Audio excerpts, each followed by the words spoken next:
ഇന്ന് നമ്മൾ ഉണ്ടാക്കുന്ന കറിയാണ് വറുത്തരച്ച ചിക്കൻ കറി. ഭയങ്കര ടേസ്റ്റായിട്ട് ഈ കറി നെയ്ച്ചോറിൻ്റെ കൂടെ, ചോറിൻ്റെ കൂടെ, ചപ്പാത്തിൻ്റെ കൂടെ, എല്ലാത്തിൻ്റെ കൂടെ ഇത് സ്യൂട്ടാവും. അപ്പോൾ ഒരു 1/2 കിലോ ചിക്കനെ ഞാൻ എടുത്തിട്ടുള്ളത്. അതിലേക്ക് നമുക്ക് വേണ്ടത് ഒരു 1.5 ഉള്ളി മതി കേട്ടോ. ഒരുപാട് ഉള്ളി വേണ്ട. ഒരുപാടായിട്ടുണ്ടെങ്കിൽ അതിൻ്റെ ഒരു മധുരമൊക്കെ ഉണ്ടാവും. അതുകൊണ്ട് എനിക്കും അത്ര ഇഷ്ടമല്ല, ഞാൻ അത്ര ഇടാറുള്ളൂ. പിന്നെ ഒരു 3 പച്ചമുളക്, അത് നിങ്ങളെ എരിവിന് ഇഷ്ടത്തിന് എടുക്കാം.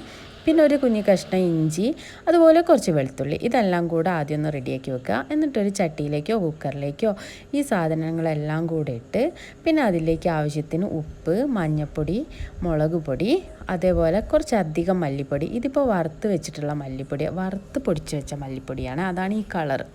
പിന്നെ അതിലേക്ക് പെരിഞ്ചീരകം കൂടെ ചേർത്ത് കൈകൊണ്ട് നന്നായിട്ട് മിക്സ് ചെയ്യണം. കൈകൊണ്ട് തന്നെ മിക്സ് ചെയ്യണം.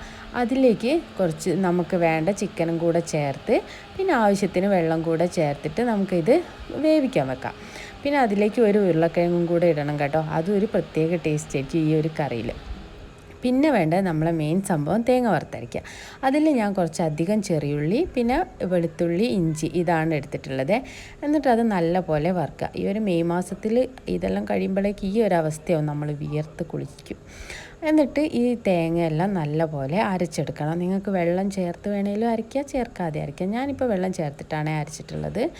അത് അരച്ച ശേഷം നമ്മൾ ഈ കറി അപ്പോഴേക്ക് സെറ്റായിട്ടുണ്ടാവും. ചിക്കനൊക്കെ വെന്ത് റെഡി ആയിട്ടുണ്ട്. എന്നിട്ട് ആ അരപ്പും കൂടെ ചേർത്ത് നല്ലപോലെ തിളയ്ക്കണം. എൻ്റെ വീട്ടിൽ കുറച്ച് എക്സ്പേർട്ട് ഉണ്ട് കേട്ടോ കുക്കിങ്ങിൽ. അവർ പറഞ്ഞിട്ടുള്ളത്, നമ്മൾ തേങ്ങ വറുത്ത് അരച്ചത് കറി ചേർത്തിട്ടുണ്ടെങ്കിൽ ഇതിൻ്റെ അകത്ത് ഒരു പത പോലെ കാണും. ആ പത വറ്റി എണ്ണ തെളിഞ്ഞ് വരുന്നത് വരെ നമ്മളത് വേവിക്കണം. അതുവരെ വേവിച്ച ശേഷം നമുക്ക് അതിലേക്ക് കുറച്ച് തേങ്ങാക്കൊത്തും കറിവേപ്പിലയും കൂടെ വറുത്തിട്ട് ഇടുകയും കൂടെ ചെയ്താൽ കറി സെറ്റ്.